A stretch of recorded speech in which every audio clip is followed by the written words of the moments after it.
So, and again, welcome to KVEC and the CERTAC here at KVEC in Hazard. My name is Denny Paul May, and I'm joined by one of our CERTAC directors today, Brenda Combs. She takes care of all the process work here and does a fantastic job. She's going to be one of the co-presenters today. We want to welcome you because this is the time that we turn our attention to testing. And we are very serious when it comes to this. It really impacts us in a lot of ways, and we're going to talk about that later. But certainly this is a very serious topic.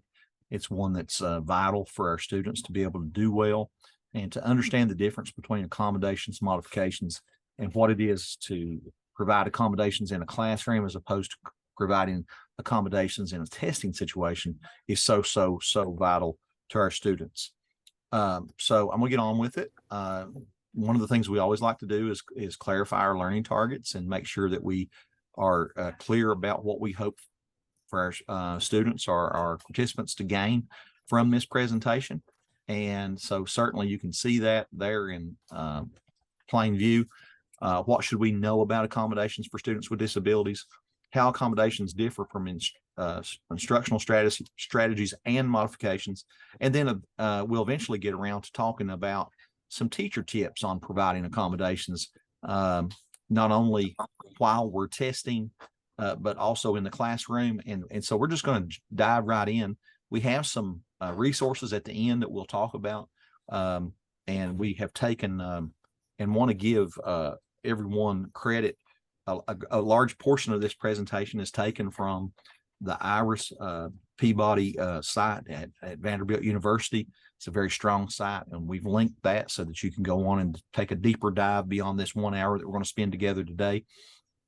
And then also we have taken the liberty of interviewing a former special ed teacher that is now an administrator, Mr. Jeremy Hall over in Breathitt County.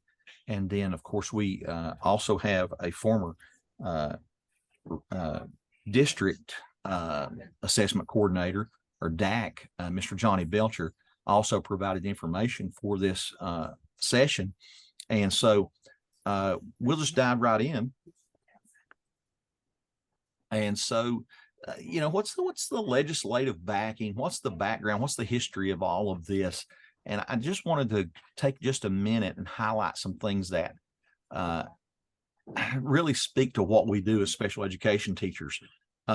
We operate under the Individuals with Disabilities Act of 1990.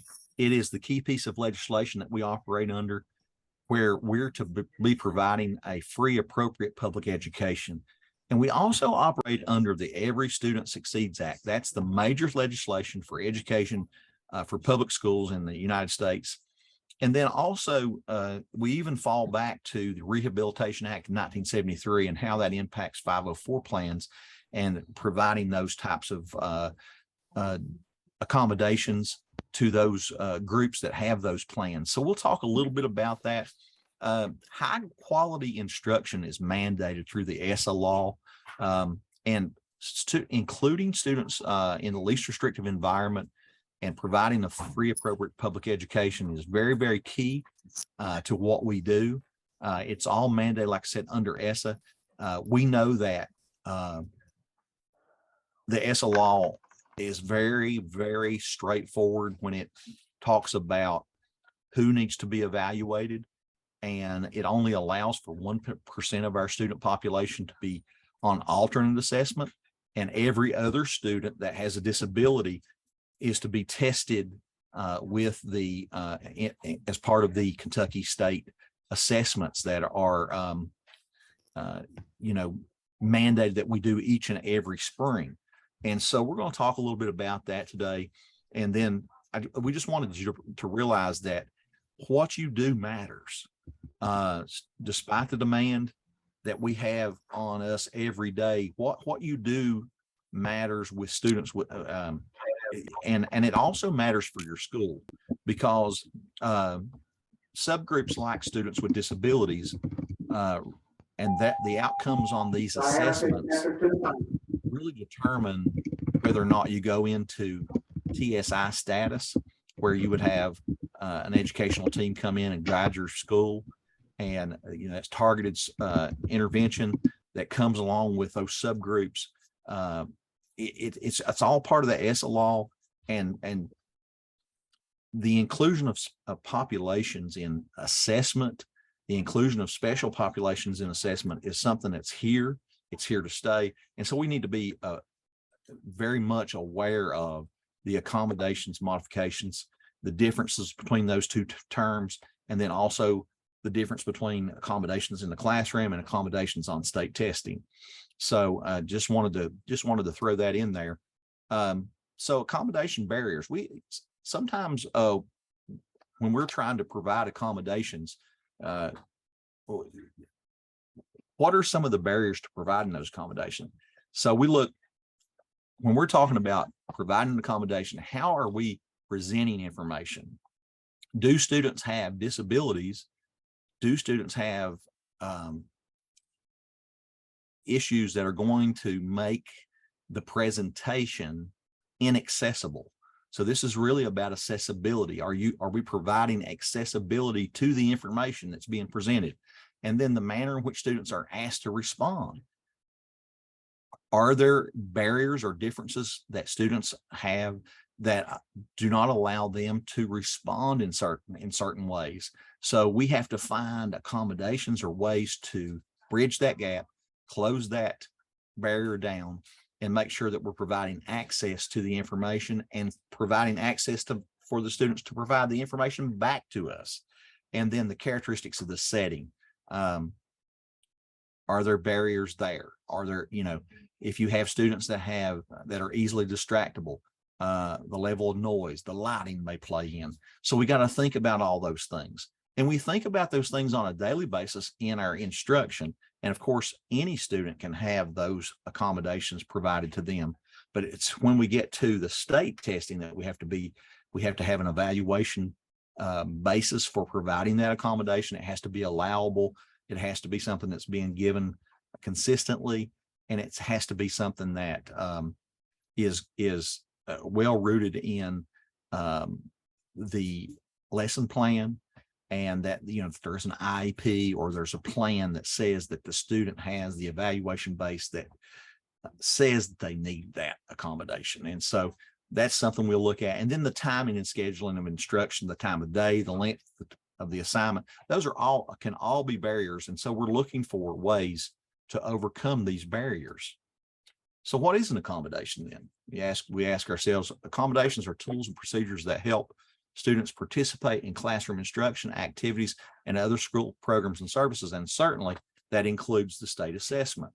And we're going to talk a lot about access today. We're going to talk a lot about the ability of our accommodations that we're providing to provide access to the instruction and to the assessments, to the information. And we talk a lot about leveling the playing field. And so when we do this, we're providing access to the information, providing students with the ability to show what they've learned and what they know. And I'm going to turn it over to Brenda, and she's going to talk about defining accommodations here. Okay, so Denny Paul pretty much told us the definition of accommodations. But accommodations are tools, they're procedures that provide equitable access to instruction and assessment for students with disabilities.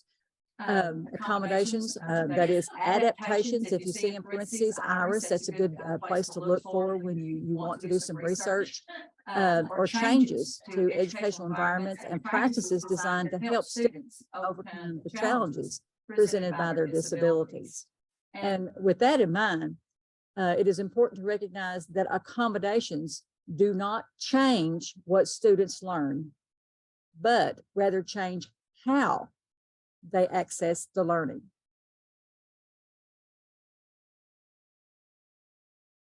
Right, so accommodations, they do not change the expectations for learning. We still have these students up on a higher level than lowering it down. We're still putting it up there for them, but with accommodations, they are, as we say, like Denny Paul said earlier, we're on a level of the playing field with those other students. We do not reduce the requirements of the task. You do not change what the student is required to learn. So your standard or your target or whatever you're teaching that day, we expect them to learn that, but in a different manner. Do not violate the integrity or the intent of the standards. So we want, like I said, we want to make sure that the student gets that standard, because they're going to be tested on the standard just as much as the regular education students. All right, so that being said, we need to consider teachers should provide accommodations that meet the unique needs of each individual student. So we don't want to, and doing some record reviews, Denny, Paul, and I, and Dion, and some of our other staff here when they're not busy, we do record reviews, and sometimes we go in there and we look at that accommodation section and we see all this stuff marked, but we don't see no evidence of that in that present level statement. So we need to look at that and make sure that that unique need for that student has evidence. We have to have evidence for that accommodation. And not all students with the same disability, or even those who experience the same barrier, will benefit from the same accommodation. All students are different. So just because they have the same disability don't mean they're going to have the same accommodations. So we don't need to make sure you go in there, oh, they're MMD, we're going to mark a scribe, we're going to mark a reader, we're going to do paraphrasing, extended time, blah, blah, blah. We don't do that. You have to make sure you have evidence, like Denny Paul said, you have to have that testing. You have to have that progress monitoring to look to see if these students really qualify for that particular accommodation. Now, for example, not all students with visual impairments will benefit from Braille materials. Some might be better served by enlarged print or audio books. And sometimes you can have colored overlays, those types of things. And sometimes if you have visual impairments, if you're in a classroom and you have light coming through, sometimes that light interferes with them and it's a barrier. So we need to make sure that that is taken care of so they can actually take their assessment and they have the right type of accommodation. So barriers for inhibited access and demonstration. All right. Accommodations are generally grouped into these following categories. Presentation. Sometimes we have to repeat the directions. We have to read aloud, use larger bubbles when we're in the little bubble sheets that we have to answer. Response. Mark answers in the book. Sometimes you have to look at that because it may say, do not highlight in the book. So we have to make sure that even though we do that in the classroom, we may not be able to do it on the state test. Use referent aids, point, use of computer. A lot of times we have, and I think most of the time now this is computerized, it's digital, these tests. So we have to make sure that these students are aware and they have experienced the use of this. Timing and scheduling. We have to make sure that if they need extended time, that they get that extended time. However, when that student stops and doesn't perform anymore on that test, then that testing is over. Frequent breaks. These kids, they may need frequent breaks during the test. So we might need to include that. So we need to actually make sure that we know when we're given that testing material that we are aware of what we're supposed to do. We need to know all those things before you walk in there during the test. That's too late. You have to go through that prior to that and make sure you understand that fully. And if you don't, then you need to talk to your back. And if they don't know it, then you need to talk to your DAC. Setting. Sometimes if you have behavior students, you have to have study carrels. And you have to have special lighting for some rooms. And sometimes if the behavior is really bad, we may have to have them in a separate room with a person with them in there to give them that test. So we have 4 categories of accommodations. Presentation, that provides access to information by helping them to read or by not requiring them to read the text. Response accommodations to allow the students to produce completed assignments, activities, and assessment using AT device or organizers. AT devices are very important for some students. And like we said, if you understand that AT is not just technology, you know, it's a lot of different things. It could be the covered overlays. It could be a bigger pencil. It could be a pencil grip. It could be, you know, there's all kinds of things that we could go on and on and on about. The setting accommodation, tell you where assignments and tests may be given, define the conditions. So you need to get your students to understand all of these conditions. It's like the first day of school, you have rules on the wall that you have to go through, and you have to explain each one of those rules so that they understand them. If you don't explain it, they're not going to know what you want. Timing and scheduling accommodations, increase the amount of time to do assignments or tests, extended time. Now we have to look at that, and we have to have evidence. Is it going to be double time? So if it is, then you need to explain that. And again, be sure you put all of this stuff in your present levels. That's the main point. Very good job, Brenda. Appreciate that very much.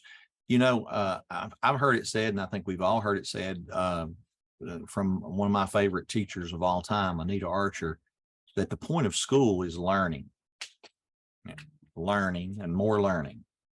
And I just love that. I use that every time I turn around because I really want to get that point across to all the people that are listening, is that, you know, when we you know, I've had situations come down the pipe sometimes when maybe people were kind of a little bit apprehensive about providing accommodations, or maybe they felt like it was not equal if we were providing this accommodation for a student, that it was causing an equality problem within the classroom.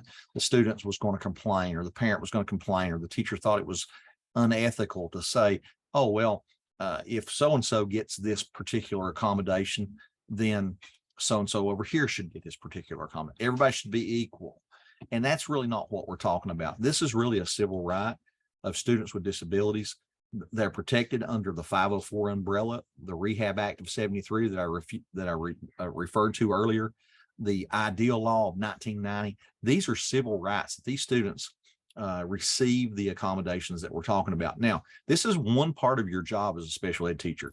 You have a twofold charge to provide specially designed instruction that is intentional, that's different, that is linked to a goal, and that you take progress data from, so that you can say, yes, I've definitively provided FAPE. But the other part of it is the access law, and all students with IEPs are protected under that 504 law. Not all students with 504s have the right to have an IEP, but all students with IEPs have the right to be protected under the 504 Civil Rights Act. And so it's very, very important that you understand that, yes, we're providing instruction, but it's also a civil right of our students to make sure that we provide the accommodations that we need to be making for our students. And even for our populations that have more defined disabilities, we have to think about modifying our instruction, and that's a civil right as well. So it's all rooted in the law, and it's certainly something we need to be thinking about. Now, I like this graphic right here because as you can see, if we give everyone the same thing and everyone doesn't have the same abilities, we still have an access problem. You can see the young man in the purple there is not tall enough to reach the books. But if we provide scaffolds, if we provide access, if we provide accommodations, and we can provide access to the learning. And that's what we're talking about when we talk about accommodations. And so I really want to just kind of throw that in there as food for thought. But equity is what we're after, giving everybody what they need when they need it. is equity, and that's overrides equality when it comes to providing students with what they need through the FAPE law and providing it through the 504 law. So certainly that it's very much rooted in the law. Equity, the goal of equity is not to limit access. Okay, so equity, that is give each student what they need so that they can be successful to complete the given learning task or assignment. Equality is giving every student precisely the same thing. Is that the best intention? And so we certainly need to be thinking about this so that we don't inadvertently limit the opportunities for students with disabilities to access learning by saying, oh, well, we got to give everybody the same thing. No, that's not what we're talking about. We're talking about finding out what students need, finding out the research base behind it, find out the progress monitoring base behind it, and provide them with the accommodation. So sometimes the language of a professional educator gets skewed a little bit. And sometimes we use these terms interchangeably. We say, we give them the accommodations, modifications. That all means the same thing. Well, it doesn't mean the same thing. Modifications are adaptations that change what students learn. Okay. It alters the content. You've got Kentucky academic standards that everyone should be aware of, because we have to provide a link to that academic standard in our IEPs. That our IEPs need to be based on the intent of those standards. And when we develop those skills in those goals, we're making that link. But here, what we're talking about is we're altering the content. Whereas accommodations level the playing field, modifications change the playing field. Unlike accommodations, modifications do change the expectation for learning. They do reduce the requirements of the task, and they do alter the integrity or the intent of the learning target. So we really need to think about what population of students really need that. Now, here's some accommodation or modification examples. You have a visual disability and the barrier is reading printed text.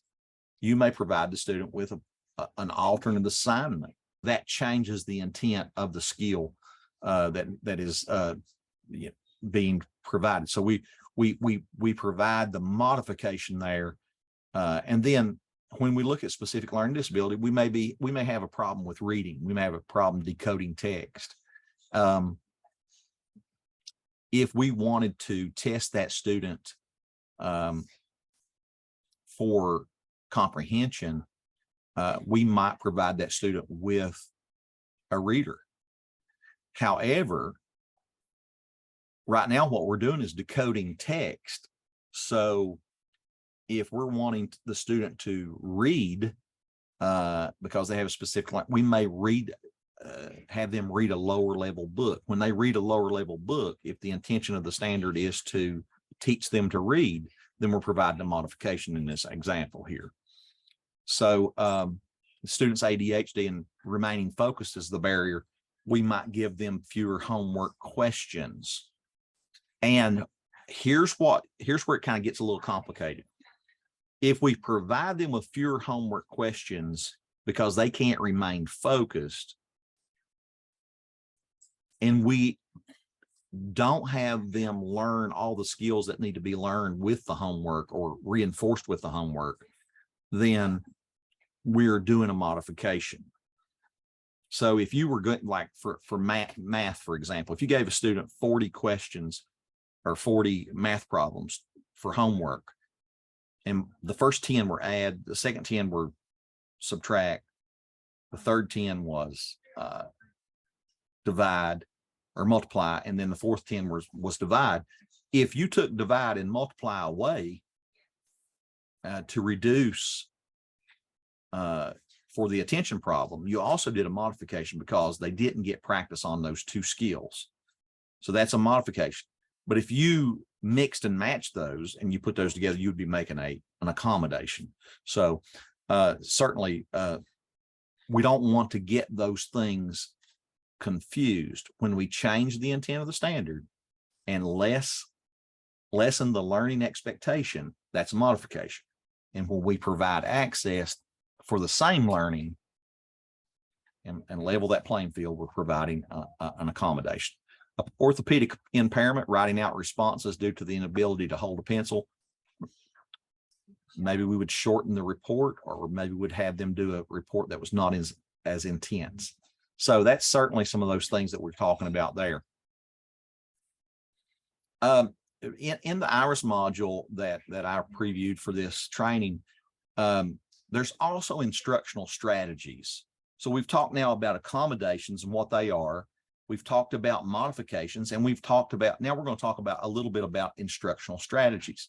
So if you have an area of need like reading comprehension, you might come up with a collaborative strategic reading strategy to provide students with a strategy in order to teach them how to learn to comprehend what they're reading. Okay. That's a strategy. And then where it gets a little confusing is when you provide those strategies, you also can couple that with accommodations. So you might give visual cues like color coding, or digital text providing definitions, or a graphic organizer, or pictures, or hands-on activities that would help them understand what they're reading, and to make the level of the playing field there a little bit. So you got to know the difference between the two, the collaborative strategy, or is it an accommodation? You can see the difference here. Same with math computation. We used to use PEMDAS to teach the order of operations. That's a mnemonic device. Okay, that's an instructional strategy. But if we hand a student a calculator, or we provide them with a manipulative, a number line, or whatever, or if we give them printed multiplication tables, those are accommodations. But the mnemonic device, the strategy to be able to recall and to do math computation and be able to know what to do when, is a strategy. So we got to be able to discern the difference between the two.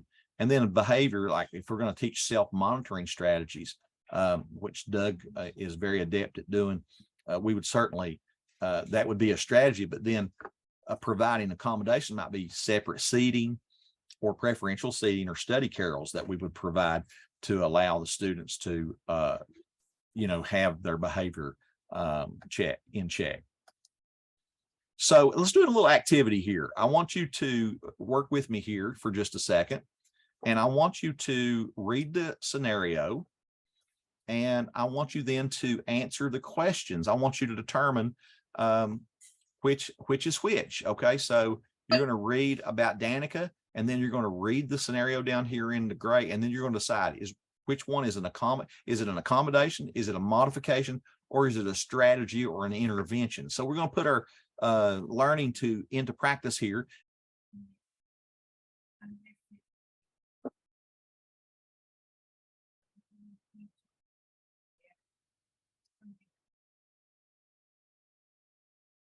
Okay, everyone should have had enough time to read the scenario. So the first one says the teacher reminds Danica to use tree, topic, sentence, reason, explanation, ending, a mnemonic device students can use to organize their ideas.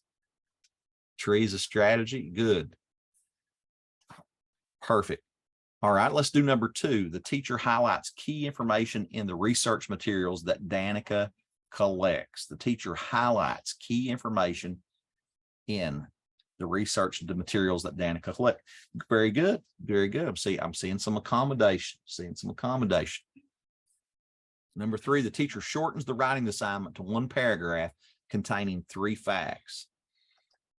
Okay, so here's another one.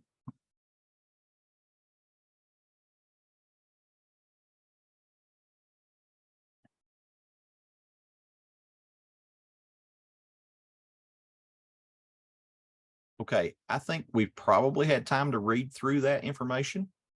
And so we're talking about Brody, who is a 6th grade ADHD student, has difficulty organizing his time. And so the first one says the teacher's going to break the assignment into smaller pieces or chunks. The materials, week 1, visit the local library to complete demographic information sheet. Week 2 and 3, interview 3 people who have lived in the town since childhood. And I'm seeing that most people are putting strategy or intervention, and I think that's exactly correct. And number 2 is the teacher helps Brody to better schedule and monitor his time. Everybody seems to think that's strategy or an intervention, and that is correct. And then the last one, the teacher allows Brody to complete a series of worksheets on the history of the town instead of the project. Modification, very good. And we have 1 or 2 more of these. Aaliyah is a middle school student with muscular dystrophy, often experiences physical fatigue. She's a highly motivated student and excels academically. Her language arts, mathematics, science, and social studies teachers typically assign homework that requires access to textbooks because her teachers realize that carrying heavy textbooks home each night is difficult for Aaliyah. They implement several types of support to help her complete her assignments. So on the first one, it says the teachers provide access to online textbooks. It is an accommodation, exactly. Okay, and then the second one is the teacher assigns a different assignment that does not require the textbook. Modification, very good. And the teacher allow Aaliyah to keep a set of textbooks at home.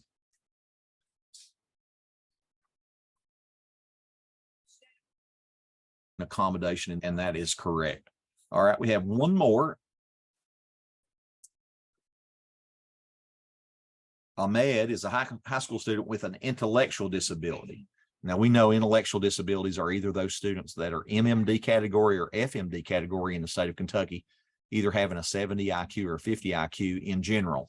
He reads at a 2nd grade level because he has difficulty with decoding words.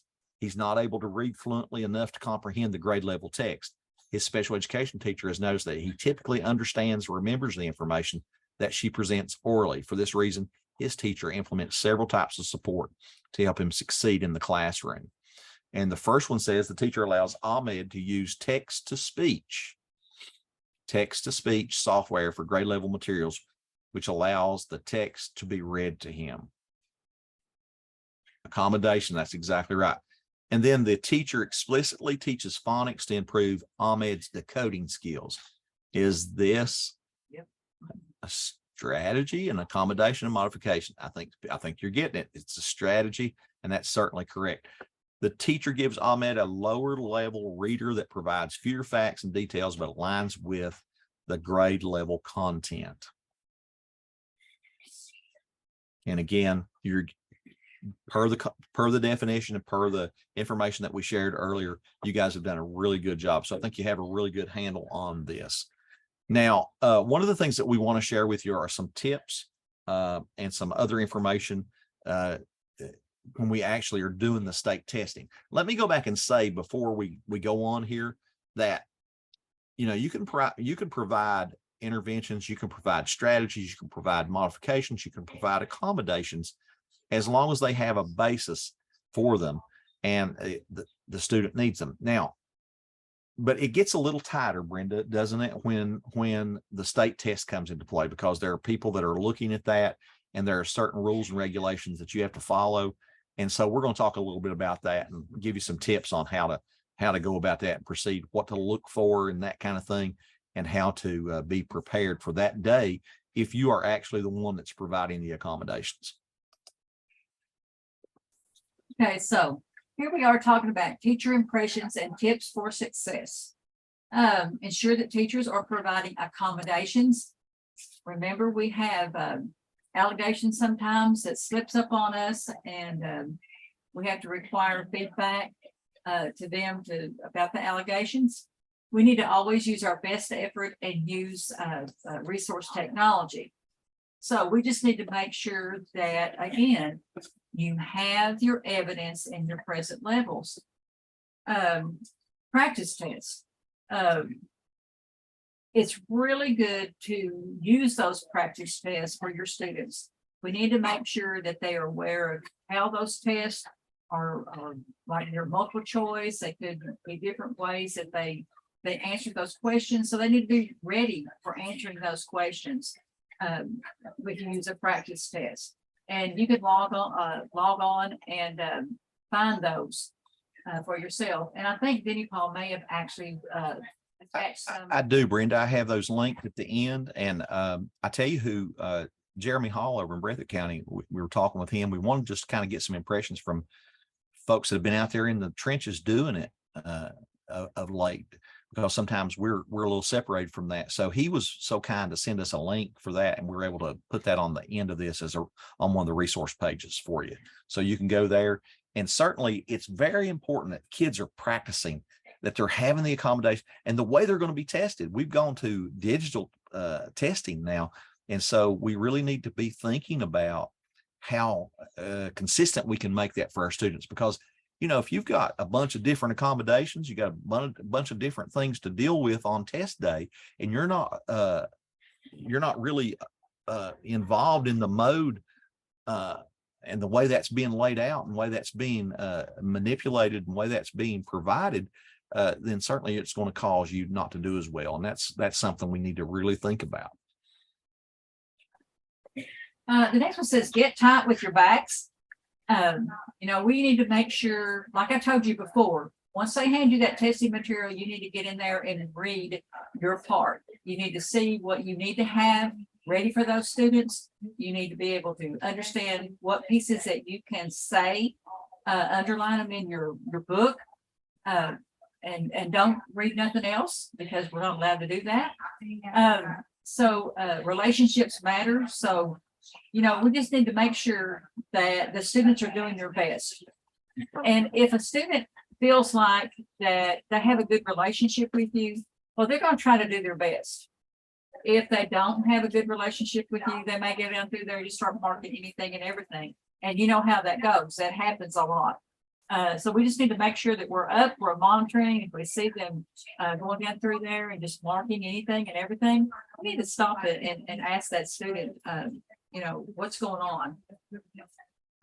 Check your calculators. Some calculators are not legal with your assessments. They may be in your classroom, but not your assessments. So, the handheld calculators are legal. There's a large list of prohibited calculators nowadays.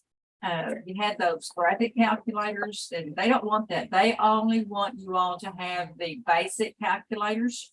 So it's good just to have those. Sometimes our students don't even understand how to operate a graphic calculator. So just the basic calculators is what we need to do. And remember, Denny Paul went over this just a minute ago with your math. If they don't qualify for math, then they don't get a calculator. So we don't need to be doing that. And then sometimes it just depends,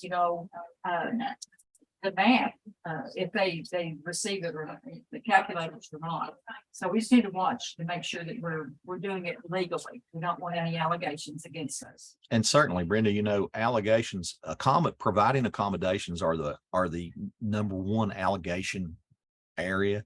So we need to make sure that we understand accommodations, that we know that the students are getting the accommodations that they rightfully deserve, and that we're not leaving out any accommodations that students are allowed to have or eligible for, because that will get you in trouble quicker than anything. If a student goes home and says, hey, I didn't get my accommodation on this state test, the parent's going to turn that on you. And so we really need to be aware of on the day, and even in the preparation as it leads up to the testing time. Brenda, don't you think it's very important that that we double check and double check that the IEPs are in place, and that the accommodations that we have and we're providing are the ones that the students are actually eligible for? And we do that with our backs. We do that by making sure that we're monitoring who's providing the accommodations. It's the best if special ed teachers can be the ones that are doing most of that and doing the most difficult accommodating.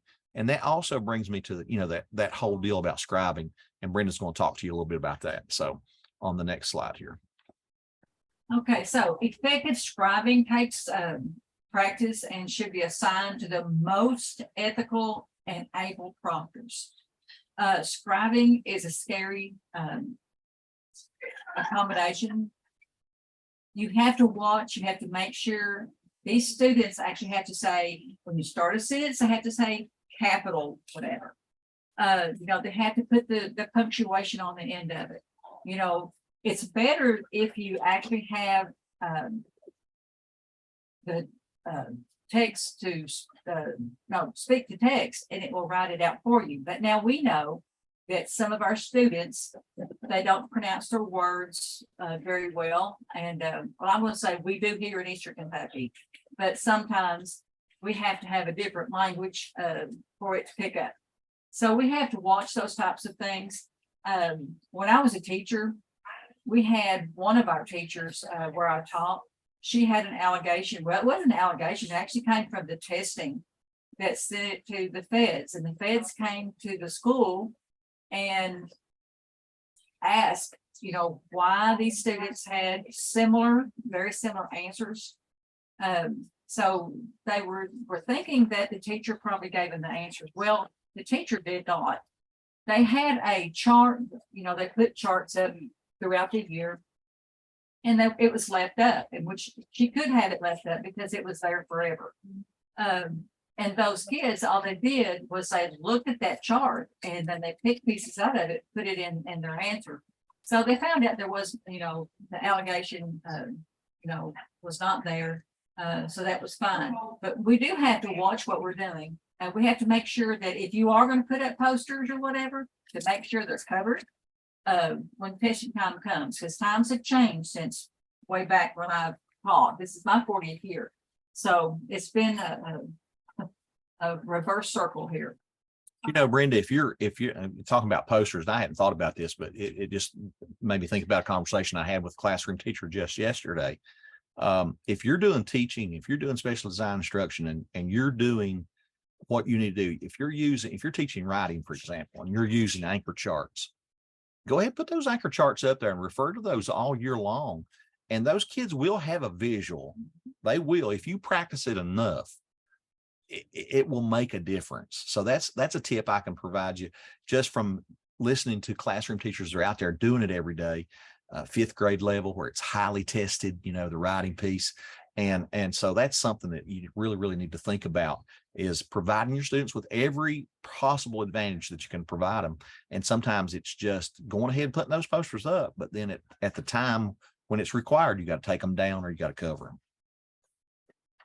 And that's the piece that I wanted to make sure that I told you about, because then we were allowed to keep them up, but now you're not. You have to cover them up or you have to take them down. It says to be early and have materials ready to review the proctor notes. So like I said, once you get those materials, you need to dig in there and see about what the proctor notes say, what it tells you to say and not to say, those types of things. We have to make sure that we don't say the things, say it wrongly to the students. We want to make sure, but we need to be practicing this all along. Okay. Especially that last month, you need to be practicing how this test is going to be taken, what their accommodations are, blah, blah, blah. So we need to know that, which takes us right into check IEPs, make sure the information is shared with the back if it's correct. Sometimes we have students are placed and then maybe in a week or two, they have this assessment. So the question comes up, does this child, can they use those assessments? Well, my question is, have you used those routinely since the child has been in your classroom? So you have to make sure that you do these things correctly, or not, you know, you have an issue there. You know, Brenda, I was talking to Mr. Belcher today. He's our associate director here, and he was a DAC for a long, long time. And I wanted to interview him and just listen to what he had to say. And he said, you know, number one allegation is providing accommodation. And then the second problem that he got the most allegations and most complaints on was folks not being ready, not being there early, not understanding the proctor notes, not being able to have the materials out. And if you are providing accommodation, you know, there's things like graphic organizer cards, 3x5 cards that you can provide. And then, you know, just thinking about that and being ready and prepared. But I wanted to throw that in there, and I really appreciate Mr. Belcher spending time to help us with this presentation today. The next one is space. Make sure before the test day that space will allow for the needed accommodations. Now, we do not need like 5 or 6 readers in a room, because it's going to be distracted. Chaotic. You cannot do that. That's just impossible to do. So that's another thing you have to prepare for. So we need to make sure that we have allowable rooms or space for these students to do their testing and to get their accommodations. If they require a reader or any other accommodation, we just need to make sure of that, especially if you have a behavior student and, they get distracted easily, and some of them, they just get frustrated and they have outbursts, blah, blah, blah. So we don't want those types of things to happen. So if they've gone on their accommodations marked that they need to be in a different classroom for testing purposes, then that's what we need to be doing, so we don't distract the rest of the students from their test. We need to actually document in the lesson plan the use and provision of accommodations. Like I said before, you have to have them routinely.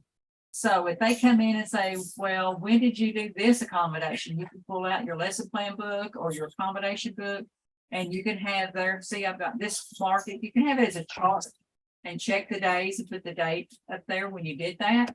So you have that as evidence. So if they come in, you can say, yes, we did this day, this day, this day. You just need to make sure that you have that documented, and a chart would be really beneficial for that.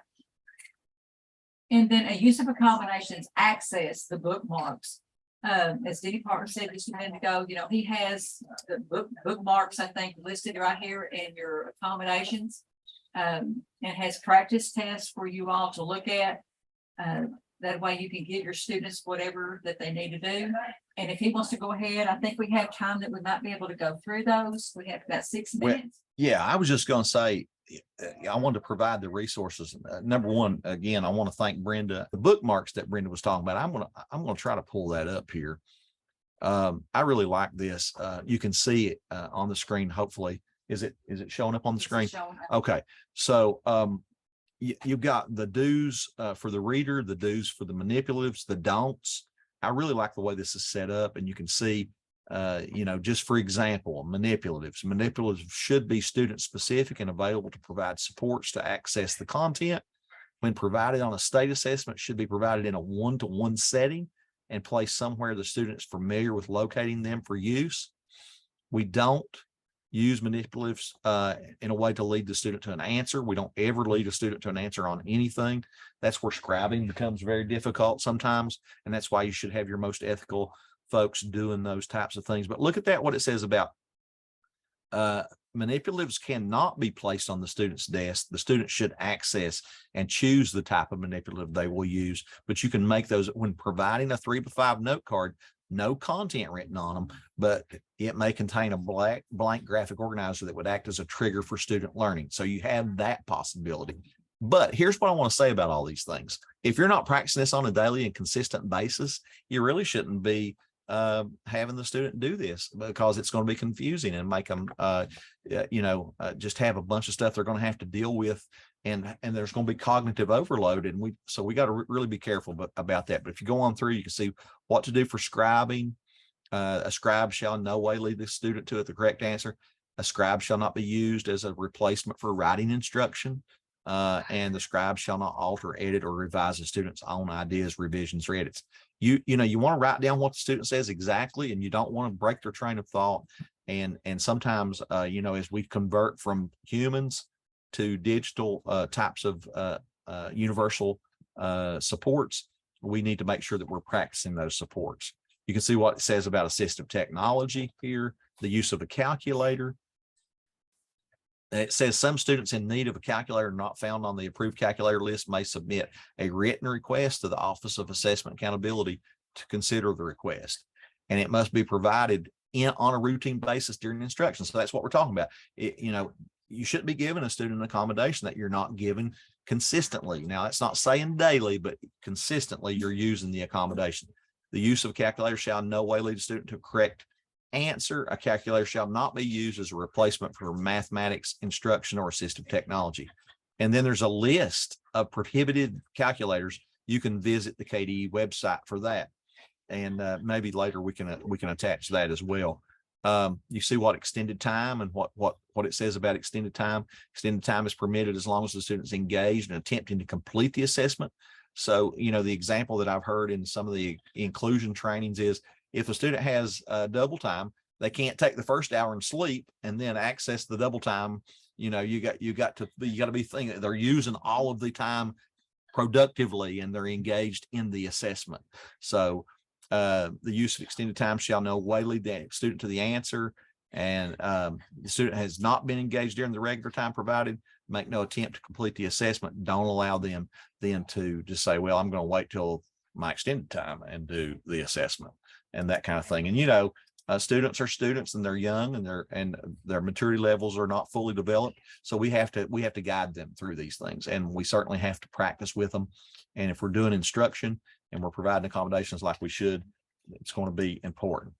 You have some reinforcement of behavior modification strategies and some interpret. I really like these sheets because it really highlights the big rule piece, but don't use this just in place of knowing what the proctor's notes say. You know, knowing what is allowed is your responsibility, and that's certainly something that's very, very important. Brenda, you have any final comments today? If you do, I'd love to hear those. No, we're good. So we'd love to hear from you. We're always trying to get better here. And the one thing I want to say is our students are important. Our students need to be getting every possible advantage that we can provide them. And the best thing you can do for your students is be prepared, be professional, and make sure you've got a lesson plan. Make sure you're providing special design instruction and accommodations as needed. And that's providing faith, and that's providing access, and that's the law. So thank you very much for your time today. We're finished for the day, and we appreciate your time, and we appreciate each and every one of you, what you do on a daily basis.